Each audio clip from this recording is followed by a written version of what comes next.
Hello, welcome back to the channel. Today, we're diving straight into the future of customer support, using Airtable to handle your support tickets. So what's the first step? You'll want to create a new base in Airtable. This is essentially your workspace where you'll manage all your customer queries. The reason we do this is to keep all customer-related issues in one central, organized location. Now that we've done that, let's set up our main table. This will be the heart of our customer support system. Here, you'll create columns for ticket ID, customer name, issue description, status, and assigned agent. This helps us because it gives us a clear overview of every support ticket at a glance. Next up, we're going to customize our status column.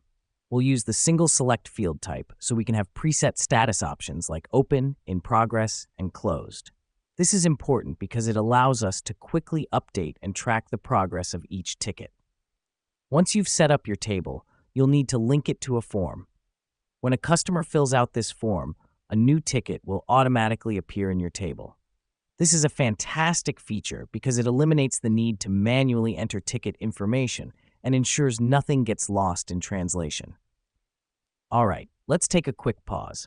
Let me explain why this matters. Airtable's form-to-table functionality isn't just convenient, it's also a lifesaver when it comes to managing high volumes of customer queries. It streamlines your entire support process and allows you to respond to tickets more efficiently. The final step is to set up some views. You might want a grid view to see all tickets, a Kanban view to track progress, and a calendar view to manage deadlines. Here's what's happening behind the scenes.